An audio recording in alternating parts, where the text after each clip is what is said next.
राम अब शिकार करने के लिए जंगल जा पहुंचा था और राम का निशाना बहुत पक्का था। इसीलिए उसके नौकरों ने सोचा कि जब राम शिकार कर लेगा उसके बाद ही शिकार उठाने ही जाएंगे। तो वो राम के पीछे पीछे चल रहे थे। आगे हिरन था, उसके पीछे राम और उसके पीछे उसके नौकर। हिरन उसकी निशाने की जद में नहीं आ रहा था और राम आगे ही आगे बढ़ता जा रहा था। और आखिर में जब हिरन को उसने इधर उधर तलाश किया तो हिरन उसे कहीं नहीं मिला। वो वहीं पर रुक गया और इंतजार करने लगा। उसने सोचा कि हिरन शायद भागता हुआ उसके पास आ जाए, लेकिन वो हिरन तो ऐसे गायब हुआ जैसे वहां पर वो था ही नहीं, मानो उसको जमीन निगल गई हो। तो राम मायूस होकर वापस जाने लगा। अभी वो थोड़ी दूर ही पहुंचा था कि उसे किसी औरत के रोने की आवाज सुनाई दी। मोहन ने अपने घोड़े का रुख उस आवाज की सिमत मोड़ लिया। कुछ आगे जाकर उसने देखा एक इंतहाई खूबसूरत लड़की एक दरख्त के नीचे बैठकर रो रही थी। वो लड़की जवां और हसीन थी। उसका लिबास भी बहुत कीमती था और उसने बेशकीमती जेवरात भी पहन रखे थे। यानी कि इतनी हसीन वो लड़की थी कि राम उसे देखता ही रह गया। उसने अपनी जिंदगी में इस कदर खूबसूरत लड़की कभी नहीं देखी थी। वो हैरान हो गया कि आखिरकार ये लड़की जंगल में कैसे आ गई और क्यों रो रही है। उसके लिबास से अंदाजा हो रहा था कि वो लड़की किसी बड़े खानदान से ताल्लुक रखती है। राम घोड़े से उतरा और उस लड़की के पास जाकर पूछा कि तुम क्यों रो रही हो और तुम कौन हो। तभी उस लड़की ने कहा, मैं बदकिस्मत हूँ और अपनी किस्मत को रो रही हूँ। तो राम कहने लगा, क्या मुसीबत पड़ी है तुम पर और आखिर तुम हो कौन और कहाँ से आई हो। तभी वो लड़की बोलने लगी, आप क्या करेंगे मेरा हाल जानकर। तो राम ने कहा, तुम मुझे अपनी मुसीबत तो बताओ, मैं तुम्हारी हर मुमकिन मदद करूंगा। लड़की ने कहा, मैं एक गांव के रहने वाली हूँ जो यहाँ से कुछ दूरी पर है। मेरा बाप गांव का ठाकुर था। वहाँ हमारी ढेरों जायदाद और दौलत थी। मैं अपने बाप की इकलौती और बेहद प्यारी औलाद थी। मेरी एक ख्वाहिश एक पल में पूरी कर दी जाती थी। साथ वाले गांव के जमींदारों से हमारे गांव की दुश्मनी चल रही थी। चंद दिन पहले ही उन जमींदारों ने हमारे गांव पर हमला कर दिया। मेरे वालिद और दीगर बिरादरी वालों ने उनका मुकाबला किया तो उस लड़ाई में मेरा बाप मारा गया। मैं जानती थी कि वो लोग अब मुझे पकड़कर अपने साथ ले जाएंगे और न जाने मेरे साथ अब वो क्या सुलूक करेंगे। इसलिए मैं वहां से भाग गई और यहाँ पर आकर इस जंगल में छुप गई। इस तरफ मैं आ तो निकली लेकिन कहीं पर भी पनाह की जगह मुझे नहीं दिखी। इसीलिए मैं डर रही थी और रो रही थी कि कहीं मैं दुश्मनों के हत्थे ना चढ़ जाऊं। राम ने जब उसकी दर्द भरी कहानी सुनी तो वो बोला, अब तुम्हें घबराने की जरूरत नहीं है। अब तुम दुश्मनों की पहुंच से बाहर हो। अब तुम मेरे साथ मेरी हवेली में जाओगी। तभी उस लड़की ने कहा कि आपकी हमदर्दी का शुक्रिया, लेकिन मैं हवेली में किस हैसियत से रहूंगी, नौकरानी या। इतने में ही राम बोला, ऐसा कुछ नहीं होगा, मैं तुम्हें तुम्हारा मुकाम दूंगा। तभी उस लड़की ने कहा, कैसा मुकाम। तो राम सोच में पड़ गया। लड़की के बेमिसाल हुस्न ने उसका दिल बहुत ही बुरी तरीके से जकड़ में ले लिया था। जब उसे लड़की के आला खानदान का पता चला तो उसके दिल में लड़की की इज्जत और बढ़ गई। तभी राम ने झिझक महसूस करते हुए कहा कि अगर तुम बुरा ना समझो तो एक बात कहूं। लड़की कहने लगी, बिना तकल्लुफ कह दें। तो राम ने कहा कि मैं गांव के ठाकुर मोहन कुमार का बेटा हूं। मैं तुम्हें अपना जीवन साथी बनाकर मेरी हवेली में एक आला मुकाम देना चाहता हूं।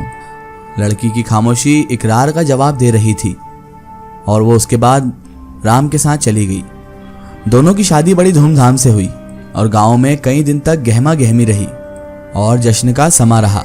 चंद दिनों बाद उस लड़की ने राम से कहा, आपको पाकर मेरे दिल की मुराद भर आई है। इतनी खुशी तो मैंने अपने कभी गांव में रहकर भी हासिल नहीं की थी जितनी मुझे यहाँ आकर आपके साथ मैसर आई है। मैं सारी जिंदगी गांव में ही गुजार चुकी हूँ, तो इसलिए अब मैं आपके हमरा शहर जाकर रहना चाहती हूँ। राम ने उसकी ख्वाहिश को भला कैसे टालना था, तो वो उस लड़की को लेकर अपने शहर वाले घर में आ गया। उन दोनों मियाँ बीवी में बेहद प्यार था। दिन ब दिन दोनों की चाहत में इजाफा भी हो रहा था।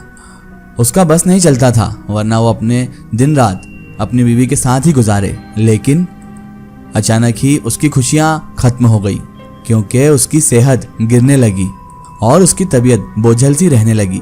उसका जिस्म हर वक्त टूटता रहता और उसको ऐसा लगता जैसे उसके जिस्म में बहुत ज्यादा दर्द है और उसे ऐसा लगता जैसे उसके जिस्म से कोई खून को निचोड़ रहा हो। अब तो अनजानी आवाजें उसको रात में भी सुनाई देती थी। उसको ऐसा लगता था जैसे अजीब तरह के साए दीवारों पर चल रहे हैं। कोई उसकी गर्दन दबाता तो कोई उसको कहता कि मैं तुम्हें जान से मार दूंगा, और वो पलटकर जब अपनी बीवी को देखता तो वो सो रही होती थी। न जाने कौन था जो उसे तंग कर रहा था, मगर गुजरते वक्त के साथ राम की बीमारी भी बढ़ती गई। उसे समझ में नहीं आ रहा था कि अनजाना खौफ कैसा है और साथ साथ ही ये सेहत। उसे ऐसा लग रहा था जैसे उसका कोई खून निचोड़ रहा है।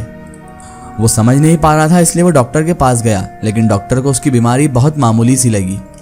डॉक्टर ने कहा ऐसी कोई घबराने वाली बात नहीं है, लेकिन जो उस पर गुजर रही थी वो तो सिर्फ राम ही जानता था। उसके पेट की तकलीफ अब बढ़ते जा रही थी, जो उससे बर्दाश्त नहीं हो पा रही थी, और मर्ज दिन ब दिन बढ़ता ही चला जा रहा था। फिर बात यहाँ तक बिगड़ गई कि राम अपनी बीमारी की वजह से अपने कमरे में ही कैद रह गया, यानी वो चलने फिरने से भी मोहताज हो गया। वो हर वक्त बिस्तर पर पड़ा रहता। वो इस कदर कमजोर हो गया था कि उसमें चलने फिरने की ताकत भी नहीं रही थी। उसकी बीवी भी उसकी बीमारी की वजह से काफी परेशान थी। वो हर वक्त राम के पास मौजूद रहती और उसकी तीमारदारी करती रहती। इसी हालत में उसे कई महीने गुजर गए। किसी को समझ में नहीं आ रहा था कि राम को आखिर मर्ज क्या है और उसका इलाज क्या है। एक दिन उसके गांव का दोस्त राजू शहर में किसी काम के सिलसिले में आया था, तो वो हवेली पर आ गया और वो राम की हालत देखकर हैरान रह गया। तभी राजू ने कहा कि राम तुम गांव में मेरे साथ चलो, वहाँ की ताज़ी हवा में तुम ठीक हो जाओगे। तो राम और उसकी बीवी राजू के साथ गांव में मुस्तकिल तौर पर आ चुके थे। उन दोनों ने फैसला कर लिया था कि अब हम यहीं रहेंगे, लेकिन राम दिन ब दिन मौत की तरफ बढ़ रहा था। राजू को राम की बेहद फिक्र थी। वो दिन रात उसकी सेहती की दुआ करता रहता था, और जहाँ भी राजू को किसी बहुत बड़े हकीम का पता चलता तो वो वहाँ पहुँच जाता और उसे पकड़कर हवेली में ले आता। मगर राम की जिंदगी बढ़ ही नहीं रही थी, बल्कि घट रही थी, और वो जिंदगी की तरफ लौट ही नहीं रहा था। एक रोज राजू फिरता फिरता पहाड़ों में एक जगह चला गया। वहां पर उसने एक शख्स को देखा जो बहुत पहुंचा हुआ लग रहा था, क्योंकि वो किसी अमल में मशगूल था।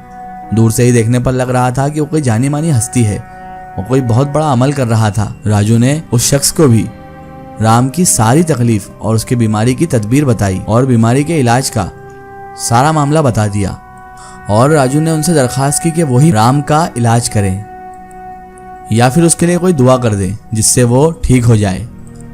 उन गुरुजी ने राजू की दरखास्त रद्द ना की और उसके हमराह वो चल दिए। वो उन गुरुजी को लेकर सफेद हवेली में पहुंचा, और हवेली में पहुंचने के बाद वो सीधा राम के कमरे में पहुंच गया और वहां से जितने भी अफराद मौजूद थे उन सबको बाहर निकाल दिया। उसके बाद वो उन गुरुजी को अंदर ले आया, और फिर राजू ने अंदर से कुंडी लगाई और गुरुजी ने राम से सवाल जवाब करना शुरू किए। क्या तुम्हारी शादी हुए 1 साल गुजर गया है? तो उसने कहा जी हाँ। राम ने गुरुजी को सारी सच्चाई बता दी, कैसे उसकी शादी हुई और कहाँ उसको लड़की मिली, और किस तरह उसके बाद उसकी हालत गिरती जा रही है। किस तरह जंगल में सरिता से उसकी मुलाकात हुई और किस तरह उसने उसको अपनी तकलीफ बताई, और उसके बाद राम ने उसे अपनी बीवी बना लिया था, और किस तरह उनकी धूमधाम से शादी हुई और उसके बाद उसे ये बीमारी लग गई जिसकी वजह से अब वो दिन ब दिन मौत के करीब जाता जा रहा है। अभी गुरुजी ने राम की सारी बात सुनकर कहा, तुम एक बहुत ही शदीद और जहरीली बीमारी में मुब्तला हो चुके हो, लेकिन फिर भी इसकी तस्दीक के लिए तुम्हें मेरी बातों पर अमल करना होगा, तभी तुम्हारा इलाज मैं कर पाऊंगा। तुम्हें चांद की 14वीं रात का इंतजार करना होगा। उस रात को तुम्हें सोना नहीं है, बल्कि आंख बंद करे हुए सोने का नाटक करना है, और उस रात याद रहे तुम्हारी बीवी तुम्हारे पास तुम्हारे कमरे में ही होना चाहिए। उन गुरुजी ने राम को सब बातें अच्छी तरह से समझा दी, और राम ने उनकी सारी बातें सुन भी ली थी। और उसके बाद राम चांद की 14वीं रात का इंतजार करने लगा। जल्द ही कुछ दिन बाद चांद की 14वीं रात आ गई।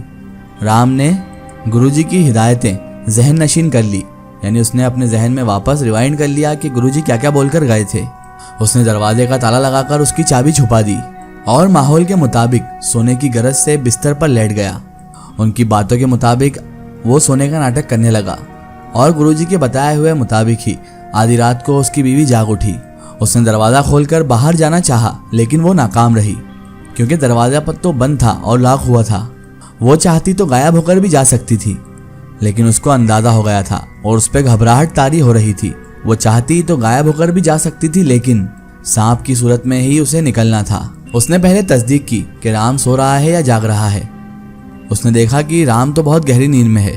वो समझ गई और उसे यकीन हो गया कि राम सच में सो रहा है और वो बहुत गहरी नींद है। तो उसने आहिस्ता आहिस्ता नागिन की शक्ल इख्तियार कर ली और फिर तेजी से रेंगती हुई खिड़की के रास्ते बाहर निकल गई। इधर राम जो सोने का नाटक कर रहा था, उसने ये सब कुछ अपनी आंखों से देख लिया था कि कैसे उसकी बीवी एक नागिन की शक्ल में तब्दील हुई और उसके बाद खिड़की से बाहर निकल गई। उस पर तो सख्ता तारी हो चुका था। वो तो हैरान परेशान था कि आखिर मेरी बीवी क्या चीज है, क्या बला है जो नागिन की शक्ल में तब्दील हो गई। वो ऐसा कि ऐसा ही लेटा रहा और इंतजार करता रहा कि कब उसकी बीवी वापस आए और वो उसे एक बार और नागिन से इंसान बनते हुए देखे, क्योंकि वो तस्दीक करना चाहता था कि आखिर उसकी बीवी है कौन। कुछ ही देर बाद सरिता वापस लौट आई और बहुत देर तक नागिन बनकर ही कमरे में इधर उधर घूमती रही। उसके बाद उसने नागिन से इंसान का रूप इख्तियार कर लिया और उसके बाद वो नॉर्मल तरीके से ही आहिस्ता से राम के करीब बिस्तर पर लेट गई और उसके बाद जल्द ही नींद की आगोश में चली गई। राम तो तमाम रात जागता रहा, वो एक लम्हे के लिए भी सो नहीं पाया। उसे नींद आती भी कैसे? उसने जो मंजर देखा था वो बहुत खतरनाक था। वो यही सोच रहा था कि ये कौन औरत है और ये क्या बला है। इसका एक स्टोरी हम देखेंगे इसके अगले पार्ट में।